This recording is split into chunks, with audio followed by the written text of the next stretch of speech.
Welcome back to Sea Air Space 2022. I'm Chris Cavas. We're here at National Harbor, just outside Washington, D.C.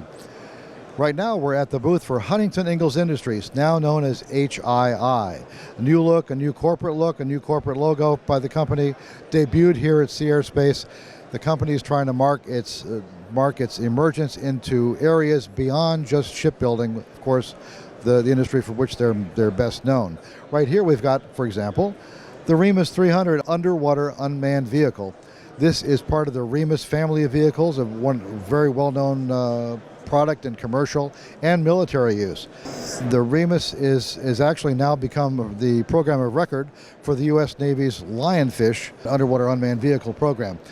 HII is actually the world's largest producer of unmanned underwater vehicles by virtue of its 2020 acquisition of Hydroid, putting them squarely in that market, and they're expanding that line even beyond where it went. So, over here we have another example of the wide-ranging products at Mission Systems. We're talking with Kyle Hours from the Mission Technologies Division of Huntington, and he has something here, an electronic warfare system. What is this, Kyle? Right, this is the Nano Cricket electronic warfare system. It's a really small form factor system that's been integrated on unmanned surface vessels, unmanned air vehicles, and this is our antenna array for transmit and receive on a positioner here. So this is our system for tactical spectrum dominance in EW space. Okay, so this goes in unmanned vehicles, unmanned surface vehicles, yep. Unmanned aerial vehicles? Yeah, it's been integrated with aerial vehicles and surface vessels. All right, so the brains of the system is in this little box. This is the antenna, this is a scanner, this is a input-output device? Yep, this is transmit and receive antenna array, and it's on a positioner so we can point it in any direction, 360 degrees here. Well, very interesting. Thanks much, Kyle. Appreciate your time. Thank you. All right, over here we have an entirely different kind of product. This is big data. So Mission Technologies, HII's Mission Technology System is now into big data. They have something, believe it or not, this is an Amazon product. We're talking with Vince Bonsich. Vince, what is this? This is a Amazon Snowball. It's a hardware solution at about 80 terabytes of storage, 40 CPUs that can be deployed anywhere in the world. It's ruggedized, so it can be dropped from about 2 or 3 stories, and it's used primarily in tactical environments by both the Army and the Air Force. So this is an Amazon Web Services, AWS product. You rent this, but you integrate it with tactical units?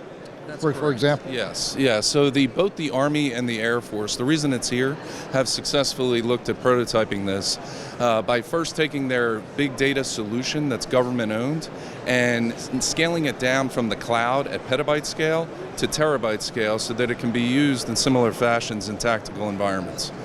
The Army's used it in brigade and battalion TOCs, deploying it there, and the Air Force is looking to use it in a similar fashion to include as the logging solution at their installations. And this is like a forward command post. You can actually drop this into their system. This enhances their computer power. It does, yes, and it connected, or if they're not connected, either way, they can take what they're using at the enterprise and use it at the edge tactically. And the reason why it's here for HII today is we see a lot of promise in the use of it on vessels for the Navy, as those environments are very similar to the way that the Army and the Air Force are doing things tactically. So from a data perspective, that makes a lot of sense for us, and we think the Navy would be interested. All right, pretty good. Well, thank you, Vince. Vince Bonsich, thank you, sir. All right, walking over here, of course, Huntington Ingalls is HII, is best known for the ships they produce. They have 2 major shipyards, Newport News in Virginia, Ingalls in Pascagoula, Mississippi. At Newport News, they concentrate on nuclear ship production. This is a model of the USS John F. Kennedy. This is the second ship of the Gerald R. Ford class. It is now under construction at Newport News. It's about 85% complete right now. This ship is on track for delivery in 2024. As a matter of fact, earlier this week, Huntington Ingalls had a keel laying ceremony for CVN 80, the Enterprise, as production of that is already underway. And right behind, we have displays of the submarines that HII is engaged in, submarine construction. On the top, this is a Virginia-class Block 5 submarine. You can see the hump in the middle. This is the Virginia payload module. It's inserted on most of the Block 5 ships. Already construction has begun with 3 of these submarines inside Newport News. Newport HII, of course, engages with prime contractor General Dynamics Electric Boat in submarine construction. Below is a model of the new Columbia-class ballistic missile submarine. HII is building some major components of this submarine. Fabrication has already begun for the first sub, as a matter of fact. HII builds the bow section. They build the sail section and the fins. They build the machinery spaces themselves. Now, they don't install the machinery, but they build the spaces. Amidships, they build the tail section, the aft section, control services. All of this is shipped up to Groton, Connecticut, where Electric Boat assembles them all into a completed submarine. Over here, surface ship construction. Down at Ingalls, Pascagoula, they build 4 different classes of ships right now. This is the Coast Guard's National Security Cutter. The 11th NSC is still under construction at Ingalls. They just delivered the 10th, the Calhoun. These are the largest ships in the Coast Guard. Very nice national security cutters. Behind it is the model of the first Flight III destroyer for the Arleigh Burke class, the Jack Lucas. This is an enlarged submarine with the new radars, air missile defense radars. It's larger, it's wider, it's heavier, it has more electrical power, and of course, the point is it has an entirely new radar system that still works integrated with the Aegis system. And over here, the amphibious ships. Ingalls is the only yard that builds the large amphibious ships for the U.S. Navy. This is the Bougainville LHA-8, now outfitting at Ingalls. This is the 3rd ship of the America class. Of course, this one has the America and the Tripoli, LHA-6-7, do not have well decks. The well deck is back in on LHD-8. It actually even carries more aircraft than the 6 and the 7. Although just recently on the Tripoli off San Diego, they did a test loadout of the F-35B Joint Strike Fighter, the largest loadout so far on an assault ship, 16 aircraft. The ship is designed to operate up to 20.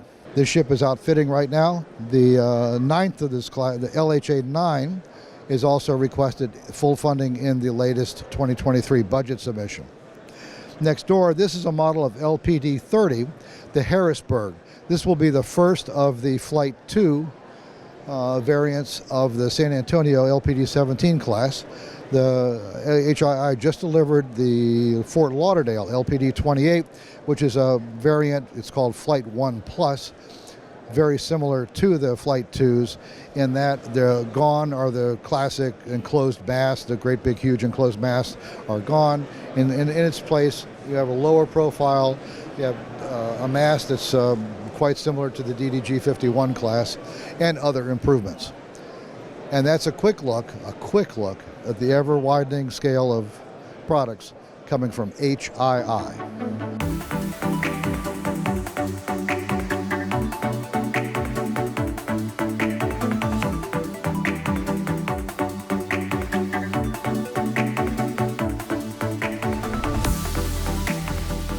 Here at the booth for Austal USA, they're showing a new model of the EPF Expeditionary Fast Transport Flight II. This is a variant of the Spearhead class EPF that's been in service with Military SEALs Command for some years, but this variant features an improved flight deck with heat-resistant thermal tiles that allow continuous operation of MV-22 Osprey tilt rotor aircraft, very often used by the U.S. Marine Corps, and also in the carry-on-board delivery role for U.S. Navy aircraft carriers. The ships in the Flight II, also have an improved capability for medical facilities to be installed. This ship, the first Flight II, will be EPF-14, the Cody, which is already under construction and scheduled to launch this fall at Austal's shipyard in Mobile, Alabama.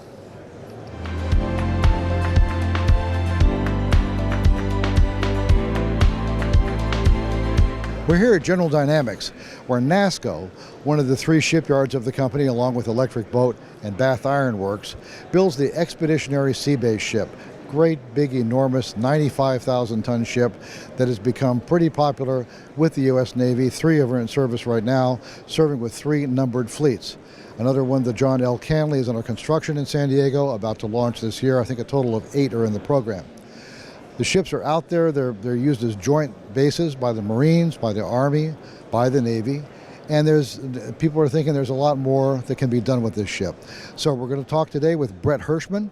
You're the Director of Business Development and Government Relations at GD NASSCO. And the company's been thinking about what else can be done with the ESB to make it even more effective. Can you talk to us a little bit about what's going on here? Absolutely, and thanks for having us here today.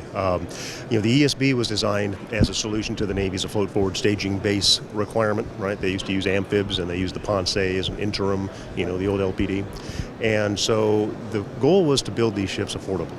They were designed based on a BP tanker design, commercial design that we had done in the shipyard, and evolved with the flight deck and the mission deck, and that's kind of the genesis of the ship.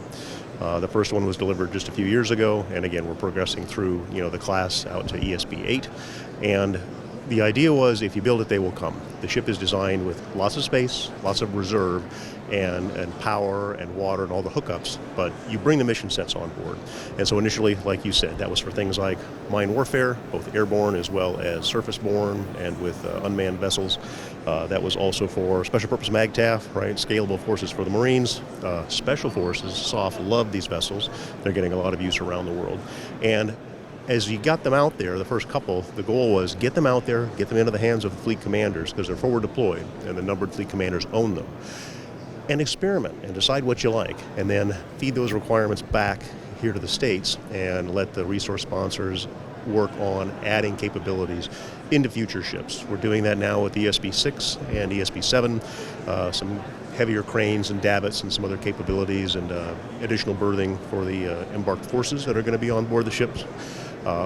And then ESB 8, which was just awarded, is still a blank slate. So if the Navy comes to us and says, we need some creative ideas, we want to use these ships for some other things, we've been working with them for some concepts. The biggest thing that we speak about is these ships for the Navy's unmanned framework are excellent to support what we call the mothership of all things unmanned. If you take an unmanned system and you put it on a destroyer, or you put it on an amphib, that ship now becomes an AFSB, right? It becomes a small ESB. So you're not doing the primary mission of that ship anymore, especially if you clobber a flight deck or a well deck on an amphib with unmanned systems. It's not now ideally optimized to still operate with the Marine Corps, right? It's now doing whatever unmanned mission is on board. So we've spoken with a lot of folks within the Navy and program offices and the resource sponsors to say, if you embark a lot of these systems on an ESB, not only do you have vast amounts of space, 52,000 square feet of a flight deck, the 3rd largest in the Navy, behind an LHA, a 65,000 square foot mission deck. You can embark the entire MCM mission package off of a littoral combat ship. The Navy has demonstrated that on ESB 4. You can have all of the systems, all of the post-mission analysis capabilities, command center, command and control, and now you can have more than one helicopter. So you can operate close to the minefield, and you can have airborne capabilities in the minefield all the time. So you all have done a lot of thinking about what else can you put on the ship, on the ESB, to accommodate these unmanned systems. So you've got some illustrations here. These are some concepts. Can you talk to us? I see some unmanned. I see some NQ-8 Fire Scouts here. I see a Cusk V. I see underwater USV here. So what are we looking at? Yeah, so just a couple of examples of things we've looked at. Remember when I talked about if you put an unmanned system on the flight deck. Now that flight deck is kind of tailored for unmanned. Well, the whole aft portion of the house on the ship was never modified from the initial commercial design because there was no need to, and the idea was to keep costs down on the ship. Well, we took all that reserve space and we added a flight deck, which is actually a little bit larger than an Arleigh Burke class destroyer flight deck, and a hangar, as well as some of the other support systems. And now you've got a completely separate flight deck facility on the ship that you can dedicate to unmanned systems. And that leaves the traditional flight deck with all 4 spots open for man. It allows you to divide and be a force multiplier. You can see some of the abilities here. This is with the current crane that's on the ship. This is a 10-ton crane launching a CUSV, so you have the ability to put all types of different unmanned systems in the water. The ESB 6 and 7 are getting a 20-ton davit. Actually, ESB 6 is getting a 20-ton. The Navy's potentially looking to put an even greater capacity davit on ESB 7 for some of the other undersea unmanned vessels that are out there. And that's a good example. What you see here is a large, like this is the XL UUV. Very large, very heavy, 80,000 pounds. Handling that over the side can be cumbersome. It's more difficult to launch and recover. The Navy were used to doing that on vessels. But so we designed the ability to put a moon pool in, and you could put 6 or more of these unmanned systems on the mission deck. You can put all the handling systems there and actually put them into a surge-controlled moon pool and launch them clandestinely, recover them clandestinely. They can swim and do for great distances, and then you have all of that there. And then this illustration is also good to point out the fact that this is still a tanker at heart, and all of these tanks are just ballast right now. If the Navy were to convert those back to fuel and do the piping and the pumping, these ships could each carry 11 million gallons of fuel. They carry 600,000 gallons of JP5 to support the flight deck and the mission deck. But you could retank them to 11 million gallons of capacity. That's 2 fleet oilers, Kaiser class or the new John Lewis class. And if you added an unrep rig, now you have a console tanker. Now you have an oiler that can support manned systems, unmanned systems, both alongside and astern. So it looks here, so you've got the LUSV is it's a very big puppy. I think Boeing is building that right now. What is this? What is this system in the middle? Is this just a cradle? Is it a rotational thing? What is that? It's a rotating barrel that's designed to control surge. Because when you're talking about a large moon pool to handle such a large unmanned undersea vessel, you don't want a lot of surge in there. You want to be able to control surge, waves, water action, all that. You don't want to be banging this thing around, right? Same thing in the well deck of an amp there. So what this actually does is you lower whichever unmanned system is into the top of the wheel, and this would all be flooded. So now you're in the water, but you don't have all of that surge. And then you rotate that 180 degrees, and then you drop it out the bottom. Yep, and the same way for recovery. You can do that, or you can do more traditional. There are door systems that are out there that a lot of other companies use. So you drop in the UUV upside down? No, it goes in there and it just stays in the water, and then the barrel rotates around it, and then the opening just shifts to the bottom, and then it can swim out or swim back in. Yeah. So you've already made these proposals to the Navy. They're considering them. We have discussed all of these with the Navy. In fact, while we're here at Sea Airspace, we always take advantage of speaking with a lot of the leadership while we're here, and so they're aware of these systems and these capabilities. Yes. All right. Well, thank you very much, Brett. We've been talking. This is pretty good stuff. We've been talking to Brett Hirschman from General Dynamics NASSCO about the Expeditionary Sea Base Ship, or ESB. Thanks, Brett.